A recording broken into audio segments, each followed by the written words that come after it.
ਕਹਿੰਦੇ ਸਾਡੇ ਵੱਲੋਂ ਸ਼ਾਹ ਨੂੰ ਕਹਿ ਦੇਣਾ ਜਾ ਕੇ ਮਿਲਾਂਗੇ ਉਸ ਨੂੰ ਰਣ ਵਿੱਚ ਹੱਥ ਤੇਗ ਵਿਖਾ ਕੇ ਸ਼ਰਤਾਂ ਲਿਖਾਂਗੇ ਰੱਤ ਨਾਲ ਗੱਲ ਬੰਨੇ ਲਾ ਕੇ ਤੇ ਫਿਰ ਤਕਦੀਰ ਲਿਖਾਂਗੇ ਤੇਗ ਨਾਲ ਖੈਬਰ ਤੇ ਜਾ ਕੇ ਸ਼ਾਹ ਨਜਰਾਨੇ ਸਾਥੋਂ ਭਾਲਦਾ ਉਹ ਈਨ ਮਨਾ ਕੇ ਪਰ ਸ਼ੇਰ ਨਾ ਜਿਉਂਦੇ ਸੀਤਲਾ ਨੱਕ ਦੱਥ ਪਵਾ ਕੇ।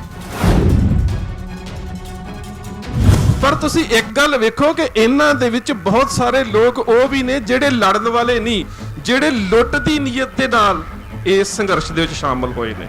ਸਾਰੇ ਲੜਨ ਵਾਲੇ ਨਹੀਂ, ਕੁਝ ਲੁੱਟ ਦੀ ਨੀਅਤ ਦੇ ਨਾਲ ਵੀ ਸ਼ਾਮਲ ਹੋਏ ਨੇ। ਇਹਨਾਂ ਨੂੰ ਵੱਖਰੇ ਕਰ ਦਈਏ। ਬੰਦਾ ਸਿੰਘ ਬਹਾਦਰ ਕਹਿੰਦਾ ਵੱਖਰੇ ਨਹੀਂ ਕਰਨੇ। ਕਮ ਸੇ ਕਮ ਜਦੋਂ ਲੁੱਟ ਕੇ ਜਾਣਗੇ ਨਾ ਤੇ ਲੁੱਟ ਕੇ ਜਾ ਕੇ ਪਿੰਡਾਂ ਦੇ ਵਿੱਚ ਸੁਨੇਹਾ ਤਾਂ ਦੇਣਗੇ ਨਾ ਕਿ ਬੰਦਾ ਸਿੰਘ ਬਹਾਦਰ ਨੇ ਸਰਹੰਦ ਨੂੰ ਉਜਾੜ ਦਿੱਤਾ।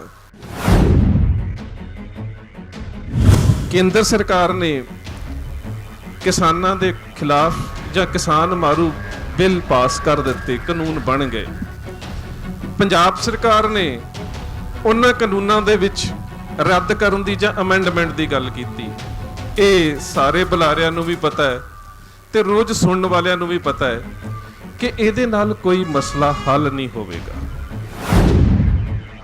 ਜੀ ਗੱਲ ਕਹੀ ਗਈ ਹੈ ਕਿ ਜੇਕਰ ਧੱਕੇ ਨਾਲ ਉਸ ਤੋਂ ਘੱਟ ਜਿਹੜੀ ਹੈ ਖਰੀਦ ਕਰਨ ਦੀ ਕੋਸ਼ਿਸ਼ ਕੀਤੀ ਜਾਵੇਗੀ ਤੇ ਖਰੀਦਦਾਰ ਨੂੰ 3 ਸਾਲ ਕੈਦ ਕੀਤੀ ਜਾਵੇਗੀ। ਸੋ ਇਹ ਜਿਹੜੇ ਕਾਨੂੰਨ ਜਿਨ੍ਹਾਂ 'ਚ ਅਮੈਂਡਮੈਂਟ ਦੀ ਜਾਂ ਰੱਦ ਕਰਨ ਦੀ ਗੱਲ ਕੀਤੀ ਜਾ ਰਹੀ ਹੈ, ਇਹ ਕਿਤੇ ਵੀ ਕਿਸਾਨ ਦੇ ਹਿੱਤਾਂ ਦੇ ਵਿੱਚ ਸਹਾਈ ਨਹੀਂ ਹੋਣਗੇ। ਸੋ ਇਸ ਬਿੱਲ ਦੇ ਨਾਲ ਬੇਸ਼ੱਕ ਸਾਨੂੰ ਰੱਦ ਕਰਨ ਦੇ ਨਾਲ ਪੰਜਾਬ ਸਰਕਾਰ ਦਾ ਕੋਈ ਬਹੁਤਾ ਜ਼ਿਆਦਾ ਫਾਇਦਾ ਨਹੀਂ ਹੋਇਆ। ਕਮ ਸੇ ਕਮ ਅਸੀਂ ਇਹ ਤੇ ਦੱਸ ਦਿੱਤਾ ਹੈ ਨਾ ਕਿ ਅਸੀਂ ਕੇਂਦਰ ਦੇ ਕਾਨੂੰਨਾਂ ਦੇ ਖਿਲਾਫ ਲੜਨ ਦੀ ਸਮਰੱਥਾ ਰੱਖਦੇ ਹਾਂ।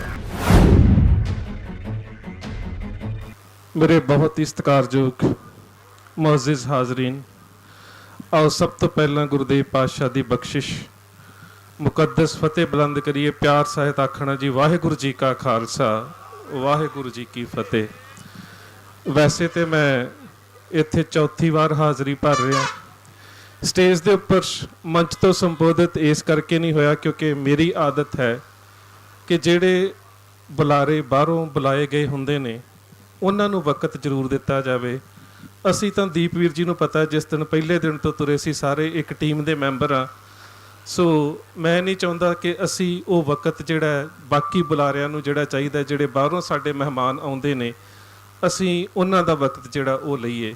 ਗੁਰਪ੍ਰੀਤ ਵੀਰ ਜੀ, ਜਿਨ੍ਹਾਂ ਨੂੰ ਅਸੀਂ ਗੁਰਪ੍ਰੀਤ ਘੁੱਗੀ ਦੇ ਨਾਮ ਦੇ ਨਾਲ ਜਾਣਦੇ ਹਾਂ, ਇੰਗਲੈਂਡ ਵਿੱਚ ਸੀਗੇ ਜਦੋਂ ਮੈਂ ਇਹਨਾਂ ਨੂੰ ਫੋਨ ਤੇ ਕਿਹਾ, ਮੈਂ ਕਿਹਾ ਵੀਰ ਜੀ ਕਿਸਾਨੀ ਸੰਘਰਸ਼ ਦੇ ਵਿੱਚ, ਕਿਉਂਕਿ ਜਦੋਂ ਅਸੀਂ ਕਈ ਵਾਰੀ ਬੈਠਦੇ ਹਾਂ ਤੇ ਗੱਲਾਂ ਬੜੀਆਂ ਜਟਕੀਆਂ ਕਰਦੇ ਆ, ਤੇ ਮੈਂ ਕਿਹਾ ਜਟਕੀਆਂ ਗੱਲਾਂ ਕਰਨ ਵਾਲਾ ਅਦਾਕਾਰ ਸਾਨੂੰ ਨਜ਼ਰ ਨਹੀਂ ਆਉਣ ਦਿਆ ਕਿਤੇ। ਕਹਿੰਦੇ ਮੈਂ ਤੇ ਇੰਗਲੈਂਡ ਬੈਠਾ ਪਰ ਜਿਸ ਦਿਨ ਵੀ ਆਇਆ ਮੈਂ ਉਸੇ ਦਿਨ ਹੀ ਸੰਘਰਸ਼ ਦੇ ਵਿੱਚ ਸ਼ਾਮਲ ਹੋ ਜਾਊਂਗਾ। ਆ ਕੇ ਮੈਂ ਇਹਨਾਂ ਦਾ ਫੋਨ ਨਹੀਂ ਸੁਣ ਸਕਿਆ। ਇਹਨਾਂ ਨੇ ਮੈਸੇਜ ਛੱਡਿਆ ਕਿ ਮੈਂ ਪੰਜਾਬ ਆ ਗਿਆ ਤੇ ਕਿੱਥੇ ਅਸੀਂ ਜਾਣਾ ਹੈ। ਮੈਂ ਉਸੇ ਵੇਲੇ ਕਿਹਾ, ਮੈਂ ਕਿਹਾ ਕਿ ਅਸੀਂ ਸਾਰੇ ਸ਼ੰਭੂ ਬਾਰਡਰ ਦੇ ਉੱਪਰ ਹੀ ਇਕੱਠੇ ਹੋਵਾਂਗੇ। ਖੈਰ ਵੀਰ ਜੀ ਨੇ ਬਹੁਤ ਵਧੀਆ ਤਰੀਕੇ ਦੇ ਨਾਲ ਤੁਹਾਨੂੰ ਸਾਰੇ ਪੰਜਾਬ ਦੀ ਸਮੱਸਿਆ, ਸੰਘਰਸ਼ ਕਿਵੇਂ ਲੜਨਾ ਹੈ, ਉਸ ਸੰਘਰਸ਼ ਦੀ ਨੀਤੀ ਕੀ ਹੋਵੇ, ਕਿਹੜੇ ਦਿਸ਼ਾ ਨਿਰਦੇਸ਼ਾਂ ਦੇ ਉੱਪਰ ਚੱਲਣਾ ਹੈ, ਉਹ ਸਾਰਾ ਤੁਹਾਡੇ ਨਾਲ ਸਾਂਝਾ ਕੀਤਾ। ਮੈਂ ਜ਼ਿਆਦਾ ਕਰਕੇ ਇਹਨਾਂ ਮੰਚਾਂ ਦੇ ਉੱਪਰ ਇਸ ਕਰਕੇ ਵੀ ਨਹੀਂ ਬੋਲਦਾ ਕਿ ਅਸੀਂ ਜਦੋਂ ਇਤਿਹਾਸਕ ਦ੍ਰਿਸ਼ਟੀਕੋਣ ਤੋਂ ਵੇਖਦੇ ਹਾਂ ਤੇ ਇਤਿਹਾਸ ਤੇ ਬੋਲਣ ਵਾਲੇ ਵਕਤ ਥੋੜਾ ਜ਼ਿਆਦਾ ਲੈ ਜਾਂਦੇ ਹਾਂ। ਪਰ ਫਿਰ ਵੀ ਮੈਂ ਕੁਝ ਨੁਕਤੇ ਤੁਹਾਡੇ ਨਾਲ ਜ਼ਰੂਰ ਸਾਂਝੇ ਕਰਦਾ ਹਾਂ। ਕਈ ਵਾਰੀ ਜਿਹੜੇ ਕੁਝ ਵਰਤਾਰੇ ਇਤਿਹਾਸ ਦੇ ਵਿੱਚ ਵਾਪਰਦੇ ਨੇ ਨਾ, ਸਾਨੂੰ ਵੇਖਣ ਨੂੰ ਬੜੇ ਛੋਟੇ ਲੱਗਦੇ ਨੇ, ਪਰ ਉਹਨਾਂ ਦੀ ਅਹਿਮੀਅਤ ਜਿਹੜੀ ਹੈ ਨਾ, ਉਹ ਵਾਪਰ ਰਹੇ ਵਰਤਾਰੇ ਦੇ ਸਮੇਂ ਦੇ ਵਿੱਚ ਨਹੀਂ ਵੇਖੀ ਜਾਂਦੀ, ਉਸ ਵਰਤਮਾਨ ਦੇ ਵਿੱਚ ਨਹੀਂ ਵੇਖੀ ਜਾਂਦੀ, ਉਹ ਭਵਿੱਖ ਦੇ ਵਿੱਚ ਨਜ਼ਰ ਆਉਂਦੀ ਹੈ। ਕੇਂਦਰ ਸਰਕਾਰ ਨੇ ਕਿਸਾਨਾਂ ਦੇ ਖਿਲਾਫ ਜਾਂ ਕਿਸਾਨ ਮਾਰੂ ਬਿੱਲ ਪਾਸ ਕਰ ਦਿੱਤੇ, ਕਾਨੂੰਨ ਬਣ ਗਏ। ਪੰਜਾਬ ਸਰਕਾਰ ਨੇ ਉਹਨਾਂ ਕਾਨੂੰਨਾਂ ਦੇ ਵਿੱਚ ਰੱਦ ਕਰਨ ਦੀ ਜਾਂ ਅਮੈਂਡਮੈਂਟ ਦੀ ਗੱਲ ਕੀਤੀ। ਇਹ ਸਾਰੇ ਬੁਲਾਰਿਆਂ ਨੂੰ ਵੀ ਪਤਾ ਹੈ ਤੇ ਰੋਜ਼ ਸੁਣਨ ਵਾਲਿਆਂ ਨੂੰ ਵੀ ਪਤਾ ਹੈ ਕਿ ਇਹਦੇ ਨਾਲ ਕੋਈ ਮਸਲਾ ਹੱਲ ਨਹੀਂ ਹੋਵੇਗਾ। ਹੱਲ ਇਸ ਕਰਕੇ ਨਹੀਂ ਹੋਵੇਗਾ ਕਿਉਂਕਿ ਰਾਜ ਸਰਕਾਰ ਕਹਿੰਦੀ ਹੈ ਕਿ ਕੋਈ ਵੀ ਪ੍ਰਾਈਵੇਟ ਏਜੰਸੀ ਜੇਕਰ ਜਿਣਸ ਨੂੰ ਖਰੀਦੇਗੀ ਤੇ ਉਹਨੂੰ ਘੱਟੋ ਘੱਟ ਇੰਨਾ ਸਮਰਥਨ ਮੁੱਲ ਜਿਹੜਾ ਉਹ ਦੇਣਾ ਪਵੇਗਾ। ਬਈ ਜਦੋਂ ਸਰਕਾਰੀ ਖਰੀਦ ਹੀ ਨਹੀਂ ਹੋਵੇਗੀ ਤਾਂ ਜਿਹੜੀਆਂ ਪ੍ਰਾਈਵੇਟ ਜਾਂ ਜਿਹੜੀਆਂ ਨਿੱਜੀ ਏਜੰਸੀਆਂ ਨੇ ਉਹ ਤੁਹਾਨੂੰ ਘੱਟੋ ਘੱਟ ਸਮਰਥਨ ਮੁੱਲ ਦੇਣਗੇ ਹੀ ਕਿਉਂ। ਦੂਜੀ ਗੱਲ ਕਹੀ ਗਈ ਹੈ ਕਿ ਜੇਕਰ ਧੱਕੇ ਨਾਲ ਉਸ ਤੋਂ ਘੱਟ ਜਿਹੜੀ ਹੈ ਖਰੀਦ ਕਰਨ ਦੀ ਕੋਸ਼ਿਸ਼ ਕੀਤੀ ਜਾਵੇਗੀ ਤੇ ਖਰੀਦਦਾਰ ਨੂੰ 3 ਸਾਲ ਕੈਦ ਕੀਤੀ ਜਾਵੇਗੀ। ਮੇਰੇ ਵੀਰੋ, ਮੈਂ ਤੁਹਾਨੂੰ ਇੱਕ ਉਦਾਹਰਨ ਦਿੰਦਾ ਹੈ ਕਿ ਮੱਧ ਪ੍ਰਦੇਸ਼ ਦੇ ਵਿੱਚ ਮੱਕੀ ਦਾ ਜਿਹੜਾ ਘੱਟੋ ਘੱਟ ਸਮਰਥਨ ਮੁੱਲ ਆ 1850 ਰੁਪਈਆ ਅੱਜ ਤੋਂ ਕੁਝ ਸਮਾਂ ਪਹਿਲਾਂ ਮਿਥਿਆ ਗਿਆ, ਤੇ ਜਿਹੜੀਆਂ ਉੱਥੋਂ ਦੀਆਂ ਨਿੱਜੀ ਕੰਪਨੀਆਂ ਸੀ ਉਹਨਾਂ ਨੇ ਅਮਰੀਕਾ ਤੋਂ 5000 ਮੈਟ੍ਰਿਕ ਟਨ ਦੀ ਮੰਗਾਉਣ ਦੀ ਇਜਾਜ਼ਤ ਲਈ। ਉਹ ਉਹਨਾਂ ਨੂੰ 700 ਤੋਂ ਲੈ ਕੇ 800 ਰੁਪਈਆ ਪ੍ਰਤੀ ਕੁਇੰਟਲ ਪਈ। ਤੇ ਜਿਹੜੇ ਕਿਸਾਨ ਸੀ ਉਹਨਾਂ ਨੇ ਮੁੜ ਕੇ ਧੱਕੇ ਨਾਲ ਥੋੜਾ ਆਪਣੀ ਘੱਟੋ ਘੱਟ ਸਮਰਥਨ ਮਿਲ ਤੇ ਉਹਨਾਂ ਕੋਲ ਜ਼ਬਰਦਸਤੀ ਥੋੜਾ ਲਈ ਗਈ, ਉਹਨਾਂ ਨੇ ਆਪਣੇ ਆਪ ਹੀ ਫਿਰ ਦੇ ਦਿੱਤੀ। ਝਗੜਾ ਨਹੀਂ ਕਰਨਾ ਪਿਆ। ਘਰ ਦੇ ਵਿੱਚ ਕਿੰਨਾ ਕੁ ਚਿਰ ਅਸੀਂ ਫਸਲ ਨੂੰ ਰੱਖਾਂਗੇ। ਸੋ ਇਹ ਜਿਹੜੇ ਕਾਨੂੰਨ ਜਿਨ੍ਹਾਂ 'ਚ ਅਮੈਂਡਮੈਂਟ ਦੀ ਜਾਂ ਰੱਦ ਕਰਨ ਦੀ ਗੱਲ ਕੀਤੀ ਜਾ ਰਹੀ ਹੈ, ਇਹ ਕਿਤੇ ਵੀ ਕਿਸਾਨ ਦੇ ਹਿੱਤਾਂ ਦੇ ਵਿੱਚ ਸਹਾਈ ਨਹੀਂ ਹੋਣਗੇ। ਪਰ ਇਹਦੇ ਵਿੱਚੋਂ ਇੱਕ ਆਸ ਦੀ ਕਿਰਨ ਨਜ਼ਰ ਆਉਂਦੀ ਹੈ। ਮੈਂ ਇਤਿਹਾਸਕ ਦ੍ਰਿਸ਼ਟੀਕੋਣ ਤੋਂ ਤੁਹਾਡੇ ਨਾਲ ਗੱਲ ਕਰਦਾ ਹਾਂ। ਤੁਹਾਡੇ ਨੇੜੇ ਜਿਸ ਵੇਲੇ ਬਾਬਾ ਬੰਦਾ ਸਿੰਘ ਬਹਾਦਰ ਨੇ ਸਰਹੰਦ ਨੂੰ ਫਤਿਹ ਕਰਨਾ ਸੀ ਨਾ, ਤੇ ਉਸ ਵੇਲੇ ਸਰਦਾਰ ਬਾਜ ਸਿੰਘ ਨੇ ਤੇ ਸਰਦਾਰ ਰਤਨ ਸਿੰਘ ਨੇ ਬੰਦਾ ਸਿੰਘ ਬਹਾਦਰ ਨੂੰ ਇੱਕ ਗੱਲ ਕਹੀ। ਗੱਲ ਬੜੀ ਪਿਆਰੀ ਸੀ। ਕਹਿੰਦੇ, ਜਥੇਦਾਰ ਸਾਹਿਬ, ਆ ਮਾਝੇ ਵਾਲੇ ਵੀ ਆ ਗਏ ਨੇ, ਮਾਲਵੇ ਵਾਲੇ ਵੀ ਆ ਗਏ ਨੇ, ਜਿੱਥੇ ਜਿੱਥੇ ਹੁਕਮਨਾਮੇ ਭੇਜੇ ਗਏ ਸੀ ਜਿਨ੍ਹਾਂ ਦੇ ਵਿੱਚ ਲਿਖਿਆ ਸੀ ਲੇਵਨ ਤੇ ਬਦਲਾ ਤੁਰਕਨ ਤੇ ਮੋਹੇ ਪਠਾਇਓ ਗੁਰੂ ਸਵੈ ਕਰ ਬੰਦਾ ਮਾਰ ਤੁਕੇ ਕਰ ਖੁਆਰ ਵਜ਼ੀਦੇ ਦੇਹੋਂ ਉਜਾੜ ਲਟਿਹੋਂ ਸਰੰਦਾ। ਜਿੱਥੇ ਜਿੱਥੇ ਹੁਕਮਨਾਮੇ ਗਏ ਸੀ ਲੋਕ ਆ ਗਏ ਨੇ, ਪਰ ਤੁਸੀਂ ਇੱਕ ਗੱਲ ਵੇਖੋ ਕਿ ਇਹਨਾਂ ਦੇ ਵਿੱਚ ਬਹੁਤ ਸਾਰੇ ਲੋਕ ਉਹ ਵੀ ਨੇ ਜਿਹੜੇ ਲੜਨ ਵਾਲੇ ਨਹੀਂ, ਜਿਹੜੇ ਲੁੱਟ ਦੀ ਨੀਅਤ ਦੇ ਨਾਲ ਇਸ ਸੰਘਰਸ਼ ਦੇ ਵਿੱਚ ਸ਼ਾਮਲ ਹੋਏ ਨੇ। ਸਾਰੇ ਲੜਨ ਵਾਲੇ ਨਹੀਂ, ਕੁਝ ਲੁੱਟ ਦੀ ਨੀਅਤ ਦੇ ਨਾਲ ਵੀ ਸ਼ਾਮਲ ਹੋਏ ਨੇ। ਇਹਨਾਂ ਨੂੰ ਵੱਖਰੇ ਕਰ ਦਈਏ। ਬੰਦਾ ਸਿੰਘ ਬਹਾਦਰ ਕਹਿੰਦਾ ਵੱਖਰੇ ਨਹੀਂ ਕਰਨੇ। ਕਮ ਸੇ ਕਮ ਜਦੋਂ ਲੁੱਟ ਕੇ ਜਾਣਗੇ ਨਾ, ਤੇ ਲੁੱਟ ਕੇ ਜਾ ਕੇ ਪਿੰਡਾਂ ਦੇ ਵਿੱਚ ਸੁਨੇਹਾ ਤਾਂ ਦੇਣਗੇ ਨਾ ਕਿ ਬੰਦਾ ਸਿੰਘ ਬਹਾਦਰ ਨੇ ਸਰਹੰਦ ਨੂੰ ਉਜਾੜ ਦਿੱਤਾ। ਸੋ ਇਸ ਬਿੱਲ ਦੇ ਨਾਲ ਬੇਸ਼ੱਕ ਸਾਨੂੰ ਰੱਦ ਕਰਨ ਦੇ ਨਾਲ ਪੰਜਾਬ ਸਰਕਾਰ ਦਾ ਕੋਈ ਬਹੁਤਾ ਜ਼ਿਆਦਾ ਫਾਇਦਾ ਨਹੀਂ ਹੋਇਆ। ਕਮ ਸੇ ਕਮ ਅਸੀਂ ਇਹ ਤੇ ਦੱਸ ਦਿੱਤਾ ਹੈ ਨਾ ਕਿ ਅਸੀਂ ਕੇਂਦਰ ਦੇ ਕਾਨੂੰਨਾਂ ਦੇ ਖਿਲਾਫ ਲੜਨ ਦੀ ਸਮਰੱਥਾ ਰੱਖਦੇ ਹਾਂ।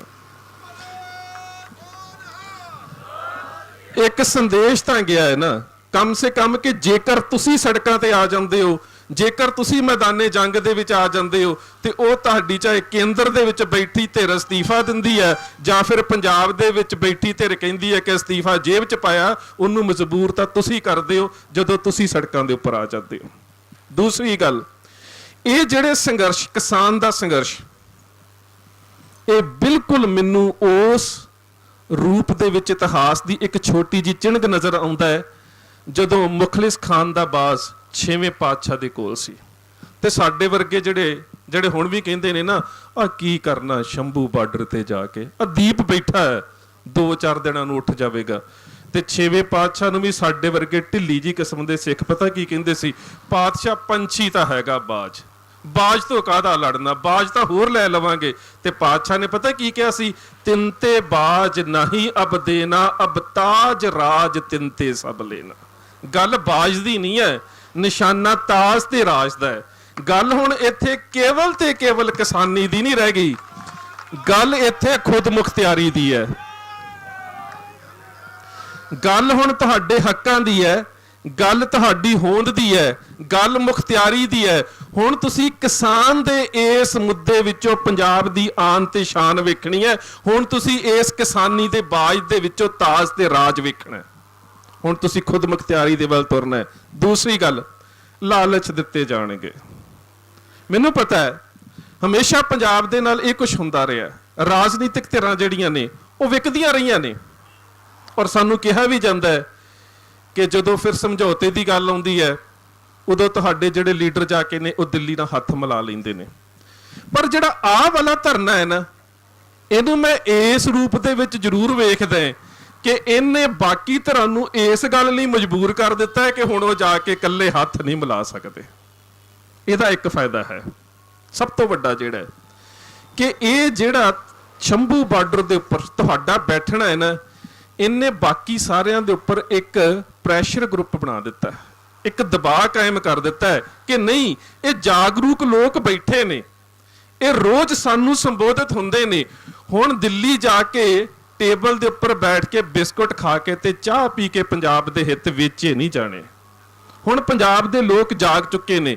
ਤੇ ਸੱਚ ਜਾਣਿਓ, ਇੱਕ ਗੱਲ ਨੂੰ ਹਮੇਸ਼ਾ ਯਾਦ ਰੱਖਿਓ, ਮੈਂ ਇਤਿਹਾਸਕ ਦ੍ਰਿਸ਼ਟੀਕੋਣ 'ਚ ਗੱਲਾਂ ਤਾਂ ਬਹੁਤ ਕਰਨਾ ਚਾਹੁੰਦਾ ਸੀ। ਗੁਰਪ੍ਰੀਤ ਵੀਰ ਜੀ ਨੇ ਜਾਣਾ, ਮੈਨੂੰ ਪਤਾ, ਇਹਨਾਂ ਨੂੰ ਬਹੁਤ ਚਿਰ ਬਿਠਾਇਆ ਤੇ ਮੈਂ ਤੇ ਵੀਰ ਜੀ ਨੂੰ ਕਿਹਾ ਸੀ ਮੈਨੂੰ ਟਾਈਮ ਨਾ ਦਿਓ, ਮੈਂ ਬਾਅਦ 'ਚ ਫਿਰ ਆ ਜਾਣਾ, ਜਦੋਂ ਤੁਸੀਂ ਕਹੋਗੇ ਮੈਂ ਹਾਜ਼ਰ ਹਾਂ।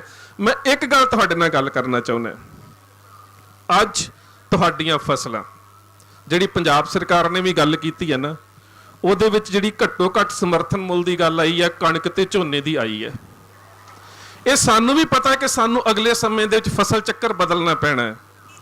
ਕਣਕ ਤੇ ਝੋਨੇ ਦੋ ਫਸਲਾਂ ਦੇ ਉੱਪਰ ਜੇਕਰ ਘੱਟੋ ਘੱਟ ਸਮਰਥਨ ਮੁੱਲ ਦੀ ਆ ਵੀ ਜਾਵੇ ਗੱਲ, ਤੇ ਤਾਂ ਵੀ ਸਾਡੀਆਂ 22-23 ਜਿਹੜੀਆਂ ਫਸਲਾਂ ਨੇ, ਦਾਲਾਂ ਨੇ, ਜਿਹੜੀਆਂ ਹੋਰ ਚੀਜ਼ਾਂ ਨੇ, ਉਹ ਸਾਰੀਆਂ ਇਹਦੇ ਵਿੱਚੋਂ, ਇਸ ਲਿਸਟ ਚੋਂ, ਇਸ ਫਹਿਰਿਸਤ ਦੇ ਵਿੱਚੋਂ ਬਾਹਰ ਰਹਿ ਜਾਣਗੀਆਂ। ਤੁਹਾਨੂੰ ਪੰਜਾਬ ਨੂੰ ਸੰਭਾਲਣਾ ਪੈਣਾ ਹੈ, ਤੁਹਾਨੂੰ ਪੰਜਾਬ ਦੇ ਫਸਲ ਚੱਕਰ ਨੂੰ ਬਦਲਣਾ ਪੈਣਾ ਹੈ। ਤੇ ਖਾਸ ਕਰਕੇ ਜਿਹੜੀਆਂ ਸਾਡੀਆਂ ਬਾਹਰ ਬੈਠੀਆਂ ਸੰਸਥਾਵਾਂ ਨੇ, ਜਿਹੜੀਆਂ ਸਮਾਜ ਸੇਵਾ ਕਰਦੀਆਂ ਨੇ, ਉਹਨਾਂ ਨੂੰ ਪਹਿਲਾਂ ਪੰਜਾਬ ਦੇ ਵੱਲ ਵੇਖਣਾ ਪੈਣਾ। ਪਹਿਲਾਂ ਪੰਜਾਬ ਦੇ ਵੱਲ ਵੇਖਣਾ ਬੈਠਾ। ਇੱਕ ਦਿਨ ਮੈਂ ਬੈਠਾ ਸੀ, ਸਾਡੇ ਦੋਸਤ ਨੇ ਉਸਮਾਨ ਸਾਹਿਬ, ਉਹਨਾਂ ਨੇ ਇੱਕ ਬੜੀ ਗੱਲ ਸੱਲੱਲਾਹੁ ਅਲੈਹਿ ਵਸੱਲਮ ਮੁਹੰਮਦ ਸਾਹਿਬ ਦੇ ਬਾਰੇ ਉਹਨਾਂ ਨੇ ਹਦੀਸ ਦੇ ਵਿੱਚੋਂ ਕਹੀ ਕਿ ਇਸਲਾਮ ਦੇ ਵਿੱਚ ਇੱਕ ਗੱਲ ਕਹੀ ਜਾਂਦੀ ਹੈ ਕਿ ਜੇਕਰ ਤੇਰਾ ਭਰਾ ਭੁੱਖਾ ਹੈ ਤੇ ਗਵਾਂਢੀ ਨੂੰ ਦੇਣ ਦਾ ਕੋਈ ਫਾਇਦਾ ਨਹੀਂ, ਤੇ ਜੇਕਰ ਤੇਰਾ ਗਵਾਂਢੀ ਭੁੱਖਾ ਹੈ ਤੇ ਮਸਜਿਦ 'ਚ ਦੇਣ ਦਾ ਵੀ ਕੋਈ ਫਾਇਦਾ ਨਹੀਂ। ਹੁਣ ਜਿੰਨੀਆਂ ਸਾਡੀਆਂ NGOs ਨੇ, ਉਹਨਾਂ ਨੂੰ ਸੋਚਣਾ ਪਵੇਗਾ ਕਿ ਜੇਕਰ ਪੰਜਾਬ ਦਾ ਕਿਸਾਨ ਭੁੱਖਾ ਹੈ ਤੇ ਬਾਹਰ ਜਾ ਕੇ ਕੁਝ ਕਰਨ ਦਾ ਕੋਈ ਫਾਇਦਾ ਨਹੀਂ, ਤੇ ਜੇਕਰ ਹਿੰਦੁਸਤਾਨ ਦੇ ਵਿੱਚ ਕੋਈ ਇਨਸਾਨ ਭੁੱਖਾ ਹੈ ਤੇ ਸਾਨੂੰ ਵਿਦੇਸ਼ਾਂ 'ਚ ਜਾ ਕੇ ਕਰਨ ਦਾ ਕੁਝ ਫਾਇਦਾ ਨਹੀਂ। ਸਾਨੂੰ ਪਹਿਲਾਂ ਇਸ ਚੀਜ਼ ਦੇ ਬਾਰੇ ਵੇਖਣਾ ਪਵੇਗਾ, ਕਿਉਂਕਿ ਇਹ ਉਹ ਧਰਤੀ ਹੈ। ਗੁਰੂ ਸਾਹਿਬ, ਤੁਸੀਂ ਤਾਂ ਕੇਵਲ ਇਹ ਕਹਿ ਰਹੇ ਹੋ ਨਾ ਕਿ ਫਸਲ ਦਾ ਘੱਟ ਮੁੱਲ ਮਿਲ ਰਿਹਾ, ਤੇ ਦੂਜੇ ਬੰਨੇ ਦਿੱਲੀ ਦੀ ਹਕੂਮਤ ਇਹ ਗੱਲ ਕਹਿ ਰਹੀ ਹੈ ਕਿ ਅਸੀਂ ਆਪਣੀ ਇਸ ਕਾਨੂੰਨ ਦੇ ਉੱਪਰ ਔਰ ਨੀਤੀ ਦੇ ਉੱਪਰ ਬਜ਼ੇਦ ਹੈ। ਉਹਨੂੰ ਸ਼ਾਇਦ ਸਾਡੀ ਜਿੱਦ ਦਾ ਨਹੀਂ ਪਤਾ, ਸਾਡੀ ਤਾਂ ਜਿੱਦ ਹੀ ਬੜੀ ਵੱਖਰੀ ਹੈ। ਜਿਵੇਂ ਇੱਕ ਸ਼ਾਇਰ ਨੇ ਬੜੀ ਪਿਆਰੀ ਗੱਲ ਲਿਖੀ ਹੈ ਨਾ, ਉਹ ਕਹਿੰਦਾ ਕਿ ਜਿਹੜੀਆਂ ਕੌਮਾਂ ਦੇ ਵਿੱਚ ਜੂਝਣ ਦਾ ਜਜ਼ਬਾ ਹੁੰਦਾ ਹੈ ਨਾ, ਉਹਨਾਂ ਦੇ ਵਿੱਚ मत पूछ मेरे सब्र की मुस्बत कहां तक है, सताकर देख ले जालिम तेरी ताकत कहां तक है, वो और होंगे जिन्हें मौत आ गई होगी, हमें तो देखना जे है कि तू जालिम कहां तक है। ਅਸੀਂ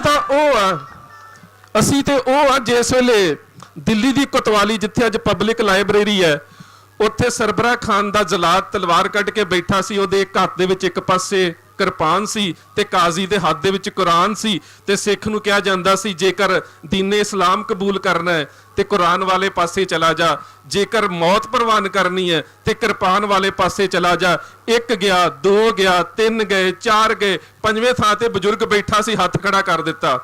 ਕਹਿੰਦਾ ਕਾਜੀ ਸਾਹਿਬ, 5 ਕਤਲ ਹੋ ਗਏ ਨੇ, ਹੁਣ ਮੇਰੀ ਇੱਕ ਮੰਗ ਪ੍ਰਵਾਨ ਕਰੋਗੇ? ਕਹਿੰਦਾ ਕੀ ਮੰਗਿਆ ਤੇਰੀ? ਮਕਤਲ ਦੇ ਵਿੱਚ ਜਦੋਂ ਸਾਹਮਣੇ ਸਿਰ ਲੱਥ ਰਹੇ ਹੋਣ ਨਾ, ਬੰਦੇ ਦੀ ਸਭ ਤੋਂ ਵੱਡੀ ਮੰਗ ਜ਼ਿੰਦਗੀ ਹੋ ਸਕਦੀ ਹੈ। ਕਹਿੰਦਾ ਕੀ ਮੰਗ ਹੈ ਤੁਹਾਡੀ? ਕਹਿੰਦਾ ਸਾਡੀ ਇਹ ਮੰਗ ਹੈ, ਮੈਂ ਮੋਦੀ ਸਾਹਿਬ ਨੂੰ ਦੱਸਣਾ ਚਾਹੁੰਦਾ ਕਿ ਅਸੀਂ ਕਿਹੜੀ ਮਿੱਟੀ ਦੇ ਬਣੇ ਹੋਏ ਆ। ਕਹਿੰਦਾ ਸਾਡੀ ਮੰਗ ਪਤਾ ਕੀ ਹੈ? ਕਹਿੰਦਾ ਬਾਰ-ਬਾਰ ਪੁੱਛ ਕੇ ਨਾ ਆਪਣਾ ਤੇ ਸਾਡਾ ਵਕਤ ਬਰਬਾਦ ਨਾ ਕਰੋ, ਮੈਂ ਸਾਰਿਆਂ ਦੀ ਗੱਲ ਕਹਿ ਦਿੰਦਾ ਕਿ ਸਾਰਿਆਂ ਕਿਰਪਾਨ ਵਾਲੇ ਪਾਸੇ ਜਾਣਾ। ਸਾਡੇ ਚੋਂ ਕਿਸੇ ਨੇ ਵੀ ਈਨ ਨਹੀਂ ਮੰਨਣੀ, ਅਸੀਂ ਸਾਰੇ ਕਿਰਪਾਨ ਵਾਲੇ ਪਾਸੇ ਜਾਣਾ, ਕਿਸੇ ਨੇ ਵੀ ਈਨ ਨਹੀਂ ਮੰਨਣੀ। ਤੇ ਗੁਰੂ ਸਵਾਰਿਓ, ਅੱਜ ਤੁਹਾਡੀਆਂ ਫਸਲਾਂ ਦੇ ਉੱਪਰ, ਤੁਹਾਡੀਆਂ ਜਿਣਸਾਂ ਦੇ ਉੱਪਰ ਇਹਨਾਂ ਕਿਸਾਨ ਮਾਰੂ ਬਿੱਲਾਂ ਦੇ ਨਾਲ ਹਮਲਾ ਕੀਤਾ ਜਾ ਰਿਹਾ ਹੈ। ਅਸੀਂ ਇਸ ਮਿੱਟੀ ਦੇ ਪੁੱਤਰ ਹਾਂ, ਇਹਦੇ ਵਾਰਿਸ ਹੈ, ਤੇ ਇਹਦੇ ਵਾਰਿਸ ਜਿਹੜੇ ਨੇ ਨਾ, ਉਹ ਸਿਰ ਦੇ ਕੇ ਆਪਣਾ ਫਰਜ਼ ਕਿਵੇਂ ਨਿਭਾਉਂਦੇ ਨੇ।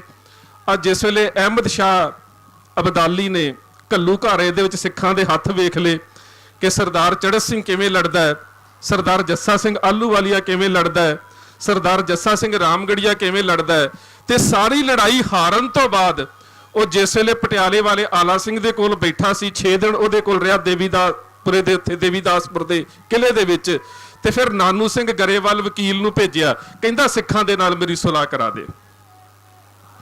ਸੁਲਾਹ ਦੇ ਵਿੱਚ ਵੇਖੋ ਕਿੱਡੀ ਵਧੀਆ ਗੱਲ ਹੈ। ਇੱਕ ਪਾਸੇ ਸਿਰਾਂ ਦੇ ਮੁੱਲ ਪੈ ਰਹੇ ਨੇ, ਇੱਕ ਪਾਸੇ ਫੜ ਕੇ ਮਾਰਿਆ ਜਾ ਰਿਹਾ ਹੈ, ਇੱਕ ਪਾਸੇ ਕਤਲ ਕੀਤਾ ਜਾ ਰਿਹਾ ਹੈ। ਇੱਕ ਦਿਨ ਦੇ ਵਿੱਚ 40,000 ਸਿੱਖ ਕਤਲ ਹੋਇਆ, ਬੱਚਿਆਂ ਦੇ, ਬਜ਼ੁਰਗਾਂ ਦੇ, ਔਰਤਾਂ ਦੇ ਢੇਰ ਲੱਗੇ ਪਏ ਨੇ ਲਾਸ਼ਾਂ ਦੇ, ਤੇ ਉਹਦੇ ਬਾਵਜੂਦ ਸਿੱਖਾਂ ਨੂੰ ਰਾਜੀਨਾਮੇ ਦਾ ਸੁਨੇਹਾ ਭੇਜਿਆ ਜਾ ਰਿਹਾ। ਤੇ ਸੁਨੇਹਾ ਬੜਾ ਵਧੀਆ ਜੇ, ਉਹ ਕਹਿੰਦਾ ਕਿ ਸਿੱਖਾਂ ਨੂੰ ਕਹਿ ਮੇਰੀ ਅਧੀਨਗੀ ਪ੍ਰਵਾਨ ਕਰ ਲੈਣ, ਸਿੱਖਾਂ ਨੂੰ ਕਹਿ ਮੇਰੀ ਅਧੀਨਗੀ ਪ੍ਰਵਾਨ ਕਰ ਲੈਣ, ਸਿਰ ਬਚ ਸਕਦੇ ਨੇ, ਪਰਿਵਾਰ ਬਚ ਸਕਦੇ ਨੇ, ਸਭ ਕੁਝ ਬਚ ਸਕਦਾ ਹੈ। ਬਸ ਨਜ਼ਰਾਨੇ ਦੇ ਤੌਰ ਤੇ ਛਮਾਹੀ ਹਰ 6 ਮਹੀਨਿਆਂ ਦੇ ਬਾਅਦ ਮੈਨੂੰ ਥੋੜਾ ਜਿਹਾ ਬਾਜਰਾ, ਜਵਾਰ, ਮੋਠ, ਗਵਾਰਾ, ਜਿਹੜੀਆਂ ਉਦੋਂ ਪੰਜਾਬ 'ਚ ਫਸਲਾਂ ਹੁੰਦੀਆਂ ਸੀ, ਮੈਨੂੰ ਇਹ ਚੀਜ਼ਾਂ ਦੇ ਦਿਆ ਕਰਨ, ਰਾਜ ਬਚ ਸਕਦਾ ਹੈ। ਤੇ ਸੱਚ ਜਾਣਿਓ, ਅਸੀਂ ਪੰਜਾਬ ਦੀ ਉਸ ਮਿੱਟੀ ਦੇ ਵਾਰਸ ਹੈ। ਪਰ ਇਸ ਗੱਲ ਨੂੰ ਲੱਭੇ ਹੋ ਕੇ ਸੋਚੀਏ ਤੇ ਸੌਦਾ ਤੇ ਬੜਾ ਸਸਤਾ ਹੈ ਨਾ, ਵੀ ਮੋਠ ਦੇ ਦਿਓ, ਬਾਜਰਾ ਦੇ ਦਿਓ, ਗਵਾਰਾ ਦੇ ਦਿਓ, ਮੱਕੀ ਦੇ ਦਿਓ, ਜਾਨ ਬਚਦੀ ਹੈ।